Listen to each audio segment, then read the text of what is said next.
Good afternoon, everybody. My name is Stefan Breet, and I will be the moderator for today's webinar.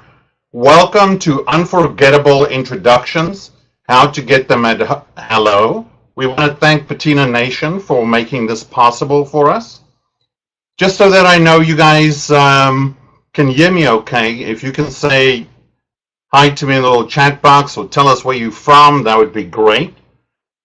If you have any problems, please email me at stefan@arbez.com. I put some links in the chat there so that you can see. We have Erica from Long Island, Richard. Great, I'm glad you guys can hear me okay.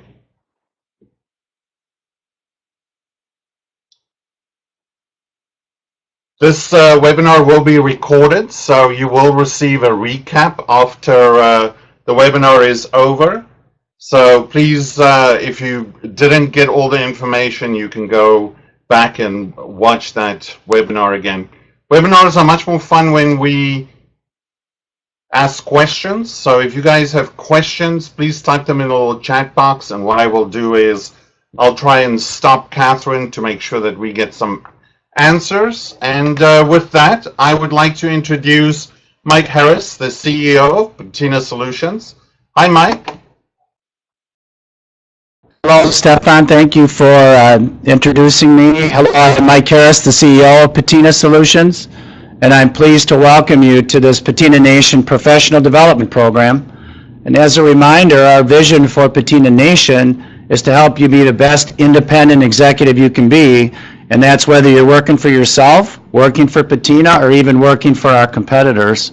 And over the next few months, you'll see more offerings like this program today. We want to help you improve your skills, earn more money, and support the unique needs you have as an independent executive. We'll have support services for you, such as an IT help desk and more. And next week, please watch your email for new options regarding retirement savings and a wealth management review. Today, I'm excited to welcome back Catherine Byers-Breet. Catherine is a highly sought global speaker. She has proven success in recruiting, sales, leadership, and business growth. And she's helped professionals and audiences from global high-tech firms in South Africa to soldiers in Kuwait and packed auditoriums of managers and executives in the U.S. Several hundred members of Patina Nation heard Catherine present a program for us a few months ago, and they responded by giving her very high marks. And I'm going to turn things over to Catherine and let her take it from here. All right, thank you so much, Stefan and Mike. And I just want to start out by telling you I've been in the consulting industry since 1997, and I've worked with a lot of consulting firms, and I've never seen this level of commitment to Patina Nation. And it's really fun to be here with them and be a part of their professional development series. So take advantage of it, celebrate it, and invite your friends because they really are a world-class organization. So before I dive into the material today, I want to start out by saying, hello to all of you. I see we've got people here from Toronto and as far away as Puebla. So welcome to all of you. So the topic today, Unforgettable Introductions, is near and dear to my heart. And before I share with you what I've learned the last 21 years in sales and networking, I want to start out with a couple stories that really changed the game for me. And the first one happened a few years ago. I was at a gym at 5 a.m. And so just out of curiosity's sake, how many of you were at the gym at 5 o'clock this morning? In the chat. Was anybody up early, up and at 'em? I was in a pump it up class, which is sort of jazzercise meets weightlifting. 5 a.m. I was half awake. And when it was a time for a water break, I turned to the woman next to me and said hello, and we exchanged some pleasantries. And then one of us at some point said, "What do you do when you're not pumping iron in the morning?" And Dee said to me, "I catch babies for a living." All of a sudden, I was wide awake, and I looked at her and I said, "What did you say?" And she said, "I catch babies for a living." Now, she could have just told me that she was an OBGYN, but I wouldn't still be talking about her years later. That is an unforgettable introduction. So let me just look over here and see if there was anybody working out at 5 a.m. Bob works out 4 days a week at 5 a.m. Robert does in his basement gym. Rick's at the airport, or he worked out at the airport. I'm not sure which. Janet goes running at 5 a.m. So we have some overachievers, and that explains why you're here with us today. All right, so that's D, one of my favorite introductions. I was at the beach with my family a few years ago, and I never really forget entirely about work, but I wasn't focused on it. And there was a guy next to me with his kids. We played together for a couple of hours, and at some point, the conversation of work came up, and I asked him what he did for a living. And the first thing he said is, I clean people's pipes so their hearts can run like new. And I said, what did you say? And he said, I'm a heart attack preventer. Now, in the chat, what do you think this guy did for a living? What job could he possibly have that he introduced himself that way? Cardiologist. Naren says cardiologist, physical trainer, heart surgeon, dietitian, bypass surgeon, nutritionist. Yes. Fitness instructor, fitness provider. He could be a pastor. He could be a psychologist. Definitely could be in the medical field. Turns out he is a cardiologist. Have you ever met a doctor who introduces themselves this way? This was about 8 years ago, and I still haven't forgotten his introduction. But my favorite intro of all time came from an economist. So this economist hired me to help him prep for a really huge job to become a chief economist for a global retailer. And the focus was interviewing. And I got to tell you, I was very intimidated going into it because I do not know anything about economics. I'm not nearly as smart as he is. And I thought my biggest challenge was going to be helping him dumb down and simplify what he's going to do for this company and talk about it in terms that the executives and everybody he was interviewing with could A, understand, B, sink their teeth into, and C, get excited about. So I was ready. I was ready to help him do this. We sat down, we said, hello, how are you doing? And then I said, so tell me what you do for a living. And I kid you not, he looked at me and said, I build crash test dummies for businesses. I said, my job is done. You don't need me to do interview prep. We did work together and he did get the job, but that is my all-time favorite. This is what I'm here today to share with you, is what I've learned in the last 20 years in my own business, with my own personal brand, and I'm going to share some more of my favorite personal brands with you. So, all of these folks are unforgettable, and my mission today is to help you craft a personal introduction that's unforgettable, because it's not just about being catchy and fun and memorable. What this is really about is making sure that those first 10, 20, 30 seconds when you meet somebody for the first time, that they understand what you do, they care about what you do, and they remember you 6 months, even 3 years, or like me, 8 years down the line. Because what you really want as you're building up your consulting business, you want to be the first person people think of when they have a problem. And then you want them to remember you, be connected with you, pick up the phone call, and make that introduction so that you win business. That's really what this is all about. So aside from a little bit of fun, it's really about becoming a market leader and becoming the first phone call people make. So out of curiosity, do you have an unforgettable introduction? And I know that some of you already do. And so share. How do you introduce yourself? I know there are many of you who have been doing this for years. You've been working on it, and you know you've got a good one. So let's hear. So Kim says, no, that's all right. I'll help you with it.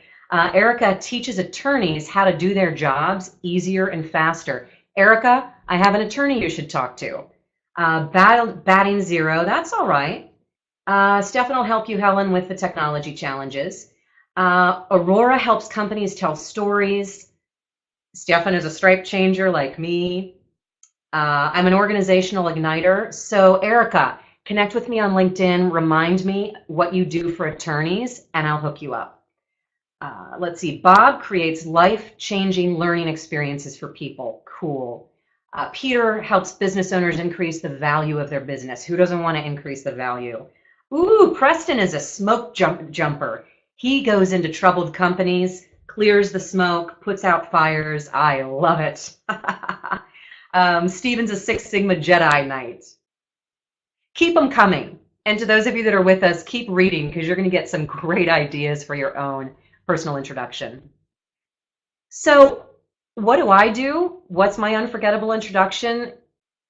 The truth is, it depends on who I'm talking to. It depends on my audience, but if I'm forced to whip it out and I don't know who I'm talking to, this is one that I lean on all the time. I teach executives how to stand out from the herd and love what they do for a living. But that's not my only go-to. I also teach consultants how to get more money, more freedom, and more fun. And that's right in line. This probably will explain to you why Patina Solutions and Arbez have teamed up, because that's what Patina Nation is all about, is helping you do the same. Although I must say, Mike explained it a lot more eloquently than I just did. But anyway, that's what I do for consultants. Another one of my go-to 10-second introductions is when I'm teaching sales teams, I teach salespeople how to turn handshakes into dollars. All right, so here's what I'm going to share with you today. First of all, the three things that matter most in those critical first 10 seconds. I used to teach 30-second pitches, but let's all be honest. You don't give people 30 seconds before you mentally shut down and look for an exit strategy. You need to get hooked in the first 10 seconds. You need to be interested enough to lean in and listen further. So let's talk about the three things that matter most in those critical first 10 seconds. Then I'm going to share the two things that people really want to know about you, but they'll never ask. Then I'll walk you through a couple of exercises to help you put together your own unforgettable introduction. And then we'll work on turning it into a 10-second pitch, which is tricky, although, as I suspected, a lot of you are there already. And then I'll wrap it up with my best kept networking secret. It was an absolute game changer for me, and I lean on it every single time I enter a conversation with somebody new. So I'll wrap it up with that. So the good news is your fingers know how to do the talking, so keep your questions, comments, and all of it coming as you go. Stefan will continue to moderate and stop me and take some questions periodically. So the three things that matter most. What matters to you? When you meet somebody for the very first time, what's important to you about how that person shows up, how they engage with you? What are the three things or the one thing that matters most to you? What are you looking for? I can see a bunch of you. Sincerity, warmth, and confidence. Eye contact and a smile. Are they engaged, or are they looking for the next person, right? It's sort of like being on a first date. Things are not going well if you're on your first date and the person that you're sitting there with is checking everybody else out. Yeah, that's not a good sign. Are they focused on me or their phone? That's not good either. Professional, firm handshake. Yes, yes, yes. So Amy Cuddy, if you have not seen her TED Talk on body language, you've got to go check it out. She's a Harvard psychologist, TED Talker. She's written several books, and she's created the power pose. And just go watch her TED Talk. It's so good. I've made my two boys watch it with me. She found in her research that the three things that people are looking for in the first 10 seconds, and a lot of it happens, as you've mentioned, in that the way you walk up, your open body language, good eye contact, firm handshake, smile. People are looking for warmth, trustworthiness, and competence. In that order. People are trying to answer the questions, do I like you? Can I trust you? Can I respect you? Now, if you want to learn more, go watch Amy's TED Talk. There are also 3 books that I absolutely love on the issue of trust. Speed of Trust by Stephen Covey. It's a good one. Emotional Intelligence 2.0 is a pretty recent one by Travis Bradbury and Jean Greaves. And then The Trust Edge by David Horsager. So those are 3 of my go-tos on how to establish trust in a nanosecond. Very important skill for consultants. All right, so we've talked about what people are looking for when they meet you. But the tricky thing is, how do you exude trust, competence, and trustworthiness? Well, I didn't have the answer to this. When I first became a recruiter in the consulting industry and then a salesperson, I'll be honest with you, I was just failing in my networking efforts. I don't mind meeting people. In fact, I love meeting people, but that's all I'd do. I'd go to these events. I'd meet as many people as possible. I'd come home with a stack of cards with no call to action, no next steps. And the people certainly weren't interested in staying connected with me. It really wasn't working. And then My boss kicked me out of the office and sent me to this huge executive event. Now, I was 24 years old, and I walked into this room with a whole bunch of really senior executives in beautiful navy blue suits, a foot or two taller than me, and I was just immediately intimidated. And it was really not a good experience. This is me, 1997, trying to figure this whole thing out. And I bumped into a guy that looked a little bit, I'll show you in a minute what he looked like. So networking, off I went, and I'll tell you kind of where I was and why I was struggling. And I think that some of you are going to connect with this as well. Because recruiting, not only was I new to networking, but I was about to get fired. If I didn't figure out this networking thing, you know, it's funny what a little crisis will do to force you to learn some things. But when I first got into recruiting and sales, it was a little bit like taking a great big swig of water and finding out that it was gin. What I was dealing with that was absolutely crippling for me, and this is one of the biggest barriers to networking success for people, whether they're aware of it or willing to admit it, it's the fear of rejection. This was absolutely crippling me, both over the phone and at networking events. And when LinkedIn came out 15 years ago, same thing. So I went to this huge event with these big mucky bucks, you know, highly successful people, and I met a guy who looked a lot like this. And he put his hands on his hips, and he looked down at me, and he said, "Who are you, and why should I care?" Now, if somebody asked me those questions now, I'd laugh out loud, and we'd have a grand old conversation. But at the tender age of 24, I fell apart. I muttered something at him and I ran into the bathroom. And I'd like to tell you that I pulled myself together and went back out to talk to him again. I didn't. I ran out and jumped in my car. So as I drove home, driving like this, I thought, what a jerk. What a jerk. But the truth of the matter is, he gave me a gift, because nobody before or since have ever asked me those two questions.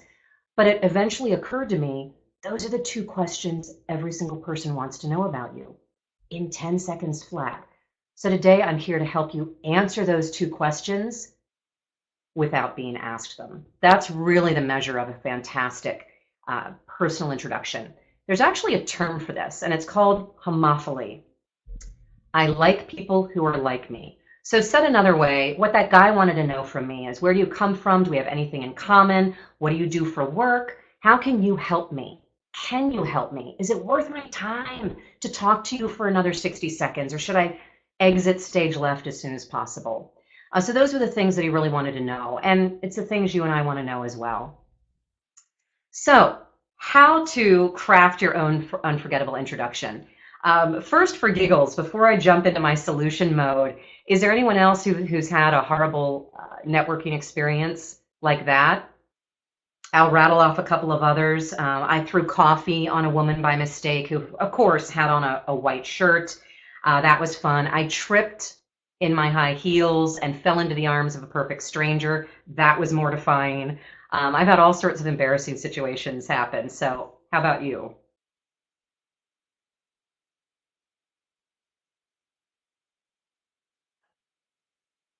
Carrie says networking is terrifying, and she usually ends up in the corner by herself. So may I make a suggestion to you, a couple of suggestions to you, Carrie? First of all, to the rest of you who feel that way about networking and meeting strange new people, there's a book that is brilliant. It is called The Confident Introvert. The Confident Introvert, and it's by Lynette Crane. I devoured it, and I've shared it with about 50 people. So that's a wonderful quick read with some great ideas. I have some other ideas for you if networking is really terrifying. Take a buddy. Literally go to an event and ask a friend of yours who's an extrovert and better at meeting people. Ask that extrovert to go with you and do a buddy system. So you can walk in together, and that extrovert is going to easily walk up and interrupt a group and start talking to somebody. And in about 30 seconds, that buddy of yours is going to be able to turn to you and introduce you. So that's your buddy's mission for the night. Your mission for the night is to do what you probably do very well, which is listen. Don't worry about being cute and saying the right thing. Just listen and absorb and look for those opportunities and takeaways in those conversations. So that's something that has worked really well for me. Surprise, surprise, I'm usually the extrovert, but I've paired up with other extroverts too. So anyway, there's some ideas for you. Oh no, Anne literally threw up on a recruiter after the CEO said her answer was too technical for her to understand after he answered her male peer's question. Oh my God, oh my gosh, you've got me beat. That's terrible. Ah, all right. And Aurora says the buddy system works well if you're just tired and fed up with networking. It can inject a whole lot more fun for you. And the other thing that I do when I buddy up to go to an event, on the drive over, I say to my buddy, what's your mission tonight? Who do you want to meet? And I focus my efforts that entire event on finding good connections for him. It's really fun and effective. All right, so back into solution mode. How to craft your own unforgettable introduction. Let's start with, how on earth do you answer the unspoken question, who are you? The questions people want to know are, do we have, and they're looking for common ground. Did we grow up in the same town? Did we go to the same school? Are we in the same industry? Are you married? Where do you live? Hobbies, fun facts, things like that. So I've had to think about this a lot. And my go-to fun facts are, I dive with sharks. I own a zebra. I don't play in a jazz band. That's Jeff Perry's fun fact. I met a woman who does dragon boat racing. I mean, I could rattle off all sorts of cool, fun facts about people that I've met over the years. And you know what I do when I'm meeting, very often when I'm meeting somebody, if the conversation kind of gets stalled, I'll say, so tell me something fun that you do. What do you do for fun on the side? If the work conversation gets too stilted, you know, what do you do for fun? And it's amazing how people open up with that question. So this is what people are looking for. Now, Stefan already asked you at the top of the hour to tell us where you're from. I want you to look at this list and share something personal with us in the chat. What's a fun fact about you? Did you play rugby in college? Were you a mascot for the NBA? Fun fact. Maybe you crochet birds for children. I don't know. What's a fun fact about you that you're willing to share? Ken raced sailboats. Oh my gosh, we've got a rock band drummer, Steven. Awesome. Somebody, Michael sang the national anthem. Sort cows. All right. I missed that one. Who sorts cows with his or her horse? I grew up on horseback, so I'm really interested in knowing who sort cows. I drove a tractor trailer across New York State in high school. I never drove a tractor trailer, but I drove big old buses in Alaska. Joan sorts cows with her horse for fun. I love it. Joan, where do you live? And what kind of horses do you have? I grew up on quarter horses. How about you? You see what happens? You share something personal and you dare to have a little fun, and all of a sudden, the person that you're talking to is going to light up because they're intrigued. It's a fun conversation. You get the idea. Janet is the youngest of 7 and the only girl. Bless your heart, Janet. I'm the youngest of 5, but I had one older sister. I would love to dive into this, but I know you came to get some strategies around your unforgettable introduction, so I'll jump into it here. Who are you work? All right, so that was fun, and I hope your takeaway is dare to be personal and have a little fun before you dive into the work conversation. But they do also want to know what you do for a living. And please don't just say I'm a consultant. Please don't just say I'm an interim executive. That doesn't really tell them much of anything. All it tells them is corner office, fancy suits, high compensation. If anything, it might give people an excuse to run away from you unless they're at that level doing the same kind of work. Instead, I'm going to help you introduce yourself in a fresh and fun way that's going to engage people and connect them to the work that you do. So we're going to start at a high level. The questions are, what's your job title or area of expertise? Get as specific as you possibly can. Don't be afraid to get nichey. The riches are in the niches. And as a consultant, you are responsible for finding clients, winning the business, standing out from the competition, on a regular basis. And if you try to be all things to all people, it's just not going to work. You're going to get lost in all the noise. So if you want to stand out from the herd, you got to get a little bit nichey. And the more niche you get, the more the universe is going to open up to you, and the more memorable you'll be, and the more leads are going to come flying in by referral. It's magic. So the first thing is, what's your area of expertise? Get really clear on that. And then the next question, what do you really do? And then the third point, can you explain it to me in simple terms so that I can understand? And do it quick, do it quick. So again, we're talking about 10 seconds. And if you haven't already figured it out, there are only so many people at the executive level who have the power and the money to hire you. You've tapped your network. You've called, hopefully, you've called everybody you know at the executive level with the power, the authority, and the money to hire you. And the timing isn't right. They don't need you right now. So then what do? You sign up with Patina Solutions, you become part of Patina Nation, and engage with them and see if you can rustle some things up there. And at the same time, you hit the streets, you expand your network.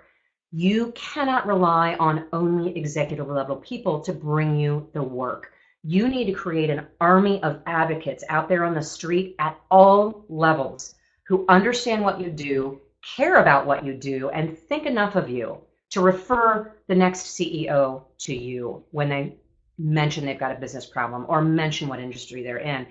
And you can pick up 100 books on networking that will tell you not to waste your time with the little people. And I followed that advice for many years. And you know what? I missed out on some fantastic opportunities. In fact, I just got 2 leads via LinkedIn today from little people with no power or authority to hire me who said, hey, here's an opportunity for you. I'll make an introduction. So how do you talk about the work that you do without intimidating or boring those people who will be tremendous channel and referral partners for you? I call it the kid test. And you're going to think I'm nuts, but stick with me for a minute. I do a ton of, obviously, a ton of public speaking. And I was speaking to a group of teaching networking to a group of about 130 grown adults, all over the age of 50. And I was helping them with what I'm helping with you today. And they just could not get there. They couldn't get there. It wasn't working very well. And as it turns out, Stefan, my husband, was in South Africa for 3 months taking care of his dad, and I had my kids with me that day. It was a pro bono gig, and I planned on pulling my 5-year-old out to help me, and I realized pretty early on I need his help. So I sat him on a stool, and I pulled somebody from the audience. I said, who would like to tell my son what you do for a living? And a woman very enthusiastically raised her hand, and up she came. And I said, here's the deal. Quibus, I want you to keep asking questions until you understand what she does for a job. And I said to Mary, I want you to keep talking to him until he understands what you do for a job. And remember, he's 5. Audience, you're not allowed to say a thing. You're not allowed to rescue anybody. We are just going to watch and listen. For 3 minutes and 10 excruciating seconds, I sat there and watched Mary just struggle. She started out by saying, I help people with activities of daily living, ADLs. My 5-year-old said, huh? What? And 3 minutes later, she finally said, well, if somebody has an accident and can't walk, I help them learn to walk again. And my 5-year-old jumped off his stool and said, why didn't you tell me that in the beginning? So when my grandpa had a stroke, you could have helped him walk again? And she said, exactly. That's the kid test. So if you don't have any small kids under 10 in your house, go borrow somebody's. Practice your 10-second pitch, and I promise you, if you can explain what you do for work to a kid and they get it and they understand, you're really onto something. Bear with me. We're going to work on this some more, but the kid test is absolutely foolproof to simplify what you do and how you talk about it. Why should I care? Before I dive into some exercises to help you answer this question, let's see if there are any questions. So, Stefan, do we have any questions at this point? Comments, thoughts? I see a lot of people are still sharing their pitches, which is wonderful. Oh, I like it. Richard helps doctors get paid by insurance companies and keep the money. Doesn't look like there are any questions at this point. So if you have questions, comments, if you're confused, if you don't agree with what I'm saying, type it in there and we'll jump on it pretty quickly. All right. So here are some exercises for you to help you answer the second question, why should I care? So again, the two things everybody wants to know about you in 10 seconds flat. Who are you? Do we have anything in common? Sometimes it is as simple as you got invited to this event by the same guy. Do you have anything in common? The second thing, why should I care about you and the work that you do? In other words, how does the work that you do affect me? So let's take, for example, Richard. Richard helps doctors get paid by insurance companies and he helps them keep the money. So Richard, if you know your audience is doctors, brilliant. If you suspect your audience, the person you're talking to, isn't a doctor, but it's somebody in that whole referral partner advocate world, shift that pitch a little bit and say, I help people get their health issues covered. I help people get their health insurance companies to pay for their doctor visits and their surgeries. Even if you don't work with individual consumers to help them get their things paid for by health insurance, you're doing it indirectly by helping the doctors. So that might be a twist on how you introduce yourself. And that's a way to answer that question, why should I care? Because, and I'll share some more of my favorite brands here a little bit later, so you'll see more of what I'm talking about. Cindy helps people find houses to live in. I love it. All right, so a couple of exercises here for you. And if you didn't hear Stefan in the beginning, yes, you can download our slides. So at the end of the webinar, you'll be able to click a button, download the slide deck. So don't feel a need to take furious notes on these exercises. So the first exercise I'd like you to do is, who's your primary audience? Who do you want to work with? Who's your ideal customer? If you have no idea, think about your favorite client. If you're brand new to consulting, think about your favorite boss, favorite company, favorite industry. Think about your favorites, because that's a pretty good indication that it's work you love to do. It's work you're really good at doing. And if you can find 20 more of those ideal customers, it's going to be really fun. And you're going to grow your business exponentially and start turning away projects before you know it. So who's your primary target? And what are the top 2 to 3 things that they care about and want to know about you? So that's the first exercise, homework assignment. The next exercise is to help you get a little bit deeper. Most people stop at top level. Who do I want to sell to? What do I want to sell? You need to go deeper and get really clear on what is the problem that you solve. Make no mistake, when people hire you as an interim executive, they are hiring you to solve a problem, or maybe 3, 4, or 10 problems, depending on the project. They need you to solve a problem. They are in pain. And you know this, you're all executives. What is the number 1 problem that you solve? This is the way you stand out from your competition. Number 2, what's the benefit to the company? If they bring you in to solve that problem, what's the win for the business? More revenue, lower costs, increased productivity. They won't lose that massive client. They'll win that massive client, whatever it is, depending on what you do. What's the problem you solve? What's the benefit to the company? And then number 3, come back to the personal aspect. What's the benefit to your ideal customer in their personal life? So think about it like this. Have you ever been in a leadership position, working 80 hours a week, never seeing your family, having to turn down fun things with your friends because you're working too hard? So the benefit to the person sitting in front of you when you're trying to close a deal may be as simple as, would you like to get home at 5 o'clock every day?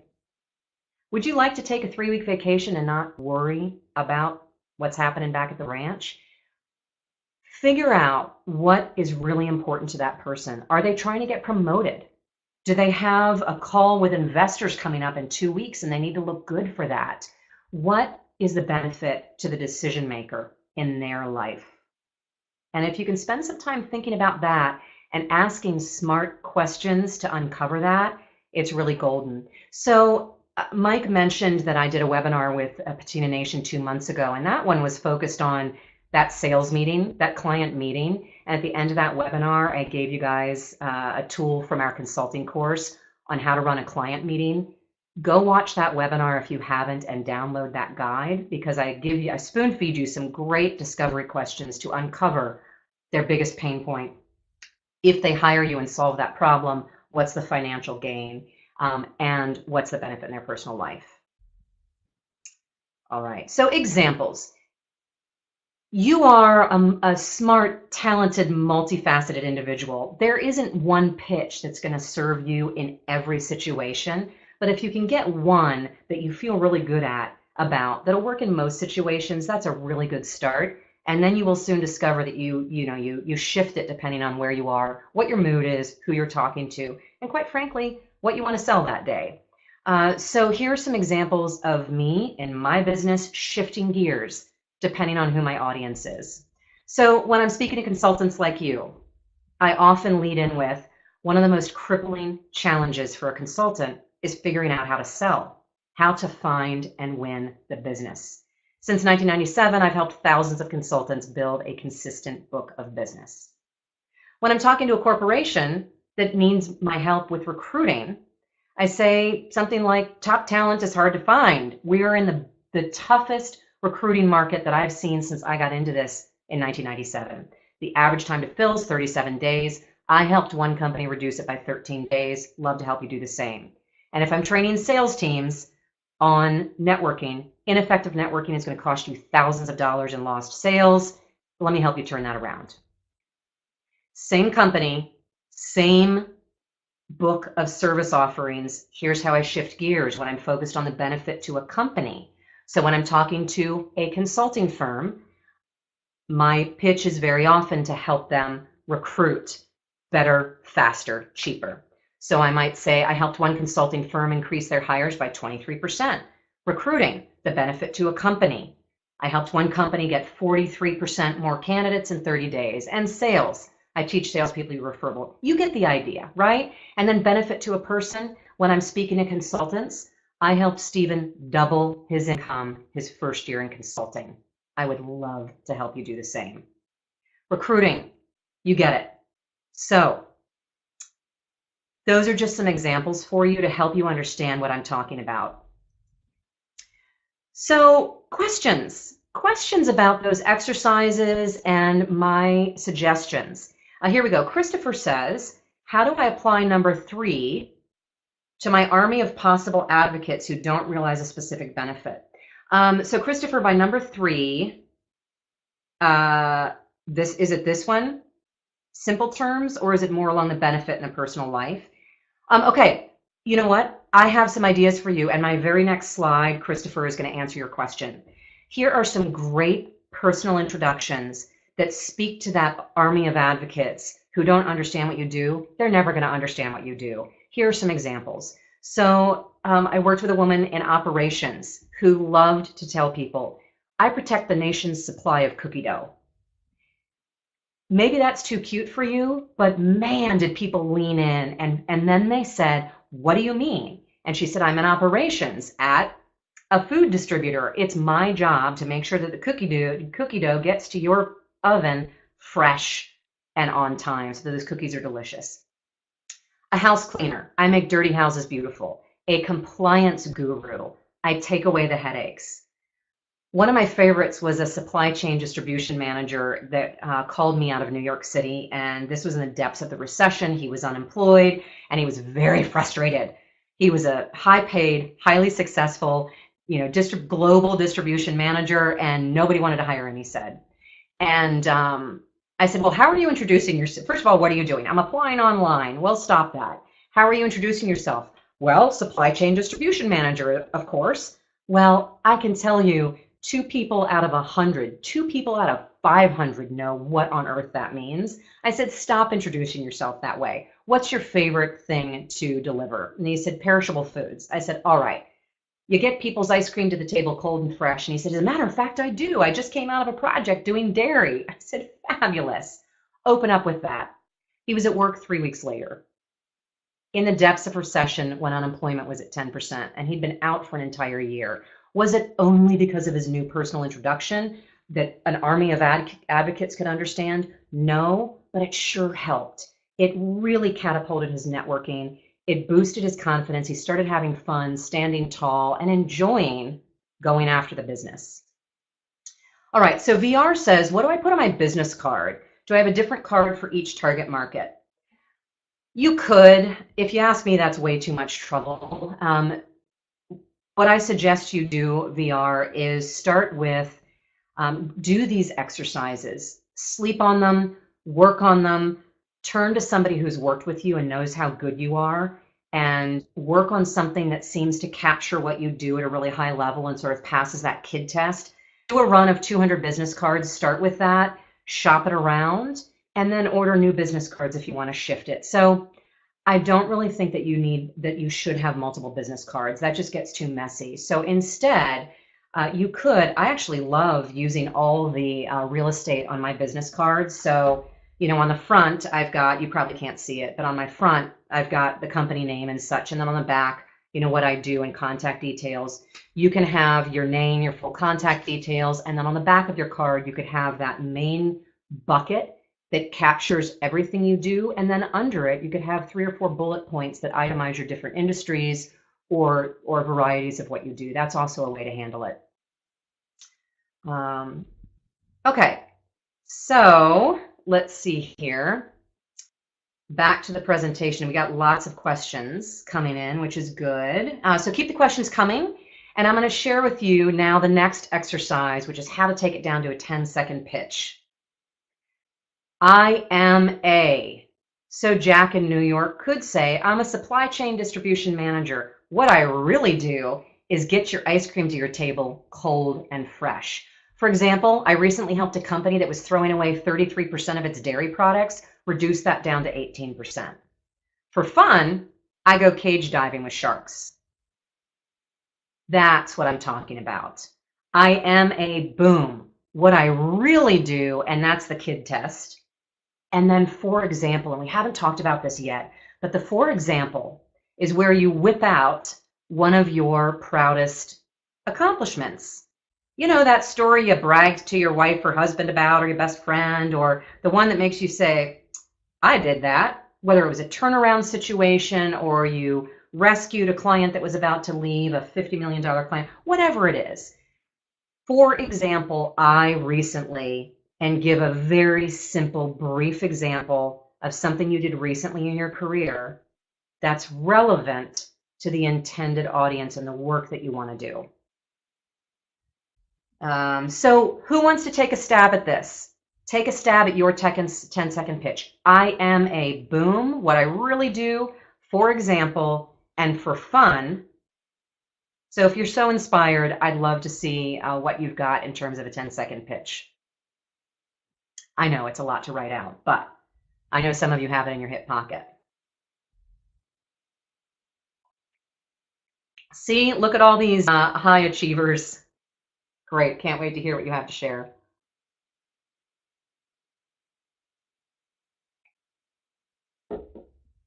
And I'll flesh out a little bit more for VR. He's really wondering about the branding on his business card.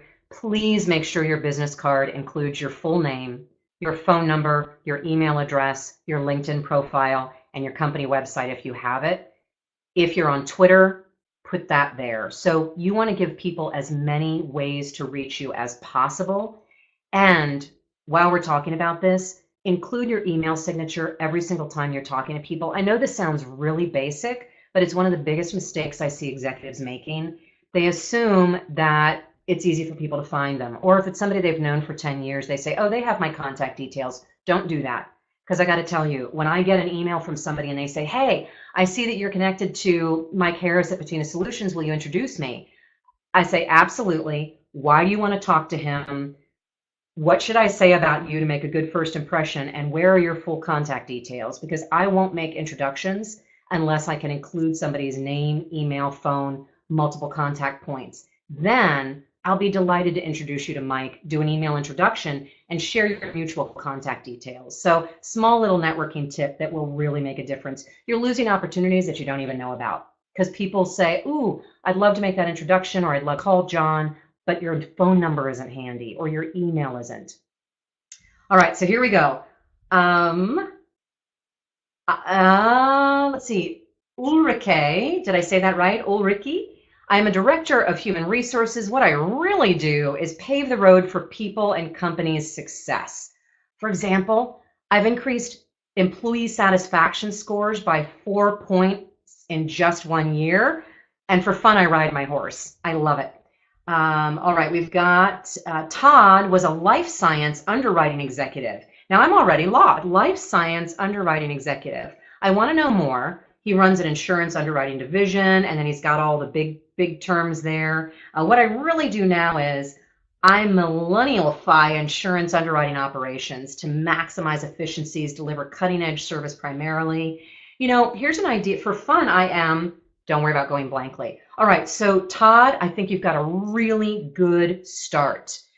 I'd like you to go do the kid test and figure out how to talk about that in simple terms. And if you don't like the kid test, go grab a millennial and let that millennial help you, or 5 of them help you talk about that in a way that acknowledges without bashing the millennials. So you may say, you know, as you may know, we have 4 generations in the working world these days, and millennials show up differently, and they have very different expectations from insurance companies. For instance, they don't want to go in and meet with an insurance agent face to face. They want to get the information and make decisions online. They probably don't even want to talk to somebody over the phone. Insurance companies are really struggling to adapt to that, and that's where I come in. I may be messing up what you do, but that's my interpretation. And that's how I would introduce you if I were introducing you to Mike Harris, to say, hey, you should talk to this guy. I think he'd be fantastic for Patina Nation and many of your clients. So did I butcher it, Todd, or am I kind of on the right path? All right, so John's a finance exec, but what he really does is solve hard business problems for companies who have a desperate need. So for instance, I just helped a company raise capital twice, replace 100% of their underperforming finance staff, and change their systems. They had failed 3 fundraising efforts before I came in, and I was able to get them funding twice. That's fantastic. And for fun, I love spending time with my 3 daughters. 3 daughters? Wow. You guys get the idea. This is, my way is not the only way. I really encourage you to go through these exercises and then shop them around. Turn to people who are smart, talented decision makers in your target market and say, hey, I've been working on my marketing, been working on my personal brand. As you know, I'm consulting and I'm talking to a whole lot of new people who aren't familiar with what I do. Can I share with you what I'm working on, and you tell me what you think? Then go shop it around to people who don't have a clue what you do and test it on them and let them help you simplify it. And before you're done with every one of those conversations, you're going to have people who are really fired up about what you can do for them. Let's see here. All right, I wish I had time to go read all of them. I will after the webinar. That's the beautiful thing about recordings. We can go back and take a look at all of your chats. All right, so that's a 10-second pitch. Do you know what I'm really trying to help you get to today? I'm trying to help you get to a bumper sticker. So as you're working on your personal brand and your unforgettable introduction, if you can be thinking in terms of what would be a great bumper sticker for me, you're really going to be onto something. Questions, comments, any more concerns or questions? Like that question about a business card was great. Do you have any questions for me before I share my best kept networking secret? Let's see here. I think Todd said, oh, good. I didn't butcher what Todd does for a living. I'm so glad. Oh my gosh, Erica, I want to see that on your car. She said, honk if you hate document review. I want to see that on your car. And I want you to send me a picture of it.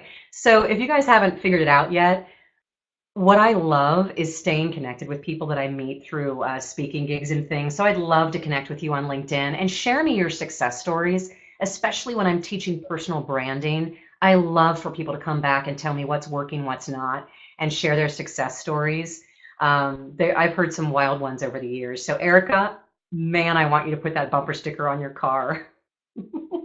I might even, if you make up some bumper stickers, I might even put that on my car and then give your website. What about that? I would at least put it on LinkedIn for you and put a post out and say, hey guys, honk if you hate document review, and call Erica. So anyway, Chris says this is great for introverts, having a prepared opening position statement for yourself.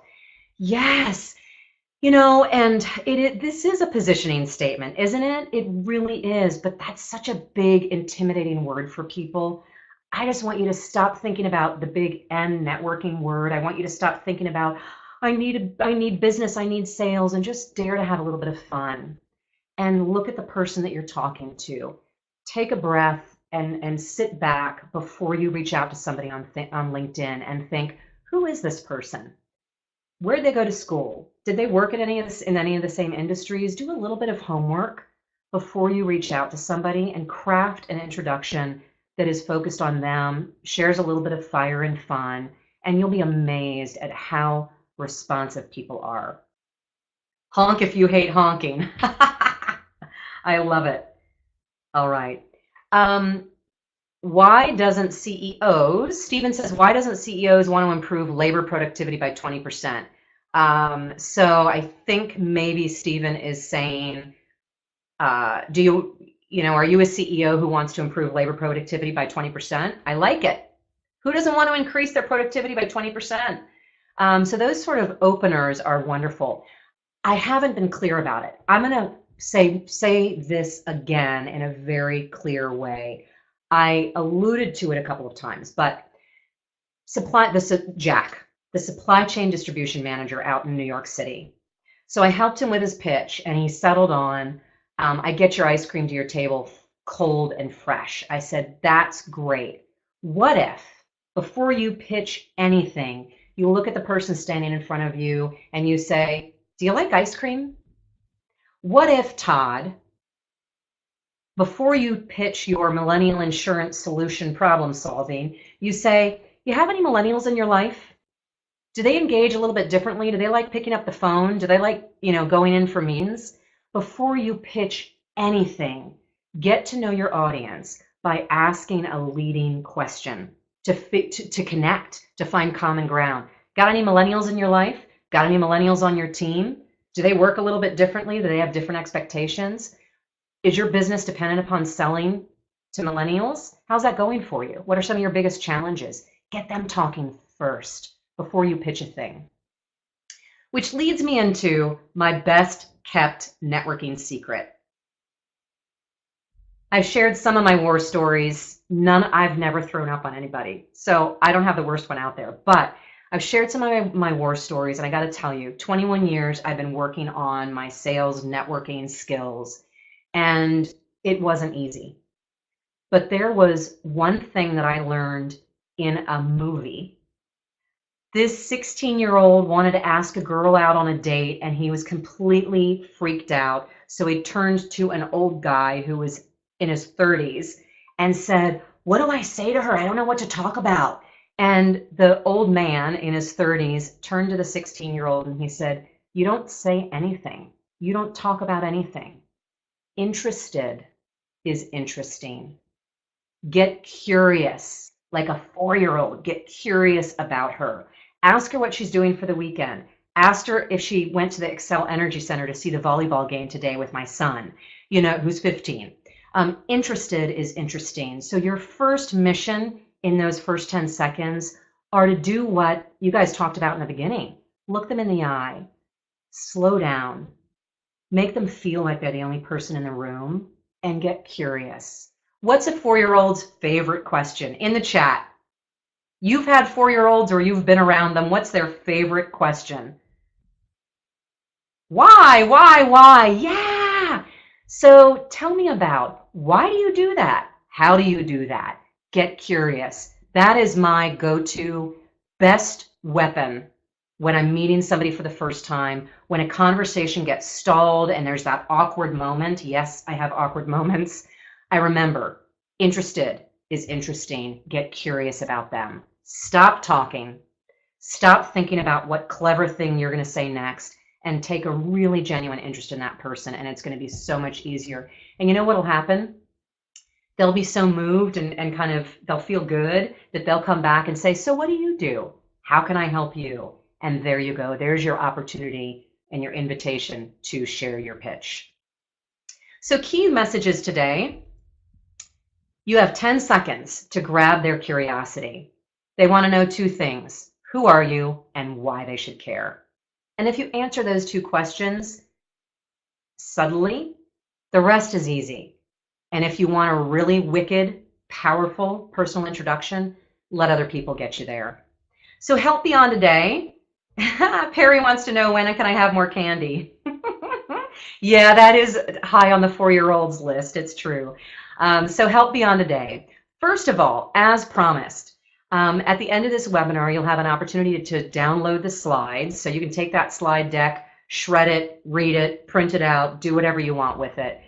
We also would really appreciate your feedback. So Patina Nation and Arbez, we both care about what did you like, what did you dislike, what can we do differently next time. So please just take a couple of minutes to tell us what you learned, what you liked, what you didn't like about today. And we're giving you a free download, as I said. I pulled another tool out of our consulting course called the Personal Brand Builder for Consultants, and you can download that immediately at the end of the webinar. And that's got some additional exercises, and I even give you a little guide on what to talk to people about as you go out to market to shop your new personal brand. So take advantage of those free downloads. The Personal Brand Builder looks a little bit like that. There are some of those exercises. As I said, I would love for you to either stalk me on LinkedIn or connect with me directly. I try to post articles at least on a weekly basis, if not more often. Would love to connect with you out there. And I'm going to come back to Mike Harris and Patina Nation and ask him to wrap things up today. And I'm going to say it again to you guys. 21 years that I've been in the consulting industry. I've worked with dozens of consulting firms. What they're doing for you and your professional development is fabulous. Take advantage of it. Engage with them. And you want me to let you in on a dirty little secret? If you really want to get the most out of Patina Nation, see what you can do to help them build their business and spread the word. And they'll go way out of their way to help you grow your business. All right, with that, Mike, I'll let you take it away. Well, thanks, Catherine. We enjoyed your insights and ideas today, and all the excellent participation and questions we were getting from members of Patina Nation. So thanks to everybody who joined us today. It was really neat to see hundreds, literally hundreds of independent executives that were connected here and learning together as part of Patina Nation. We do have one brief favor to ask of you. If you would be so kind to refer one or two executives like yourself to join Patina Nation, that'd be much appreciated. And a quick programming note, please mark your calendars for our next Patina Nation professional development event on December 13th. You'll hear from one of the country's leading experts on LinkedIn, who will share his tips and his advice in a program he has called the Power Formula for LinkedIn Success. You'll see that invite coming to you very soon. And until then, have a great day.